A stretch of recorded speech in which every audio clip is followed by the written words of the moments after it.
संहिताया षष्ठ स्कंदे पुंसवन व्रत कथम नामोकैर्नोन विदुषो अध्याय समाप्त। इति षष्ठ स्कंद समाप्त। हरि ओम तत्सत। ओम नमो भगवते वासुदेवाय। श्रीमद् भागवत महापुराण सप्तम स्कंद अथ प्रथमो अध्याय।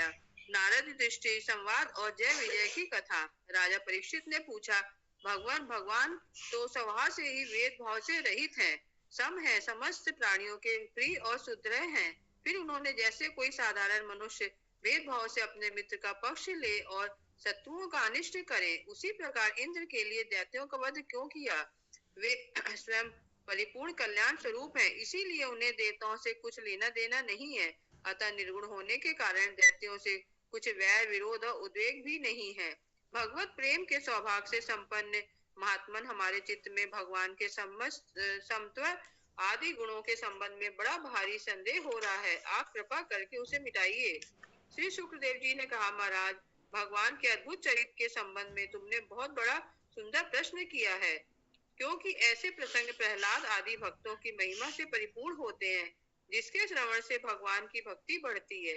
इस परम पुण्यमय प्रसंग को नारद आदि महात्मा गण बड़े प्रेम से गाते रहते हैं।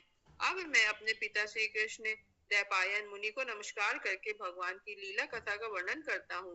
वास्तव में भगवान निर्गुण, अजन्मा, अव्यक्त और प्रकृति से परे हैं।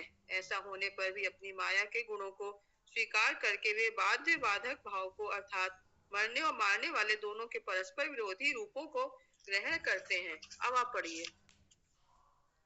सत्वगुण रजोगुण से पढ़िए दीपाली जी। हाँ,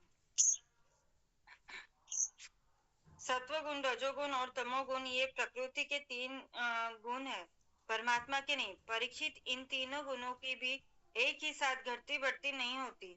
भगवान समय समय के अनुसार गुणों को स्वीकार करते हैं। सत्वगुण वृद्धि के समय देवता और ऋषियों का, रजोगुण वृद्धि के समय दैत्यों का और तमोगुण के वृद्धि के समय वे यक्ष और राक्षसों को अपनाते हैं और उनका अभ्युदय करते हैं। जैसे व्यापक अग्नि, काष्ठ आदि भिन्न भिन्न आश्रयों में रहने पर भी उनसे अलग नहीं जान पड़ती, परंतु मंथन करने पर वह प्रकट हो जाती है। वैसे ही परमात्मा उसी शरीर में रहते हैं, अलग नहीं जान पड़ते, परंतु विचारशील पुरुष हृदय मंथन करके उनसे अतिरिक्त सभी वस्तुओं की बात करके अनंतः अपने हृदय में अंतर्यामी रूप से उन्हें प्राप्त कर लेते हैं। जब परमेश्वर अपने लिए शरीर का निर्माण करना चाहते हैं, तब अपनी माया से रजोगुण की अलग सृष्टि करते हैं। जब वे विचित्र योनियों में रमन करना चाहते हैं, तब सत्वगुण की सृष्टि करते हैं, और जब वे शयन करना चाहते हैं, तब तमोगुण को बढ़ा देते हैं। परीक्षित, भगवान सत्य संकल्प है। वे ही जगत की उत्पत्ति के निमित्त भूत प्रकृति और पुरुष के सहकारी एवं आश्रय काल की सृष्टि करते हैं। इसलिए वे काल के अधीन नहीं, काल ही उनके अधीन है। राजन, ये काल स्वरूप ईश्वर जब सत्वगुण की वृद्धि करते हैं, तब सत्व में देवताओं का बल बढ़ाते हैं और तभी वे परम यशस्वी देव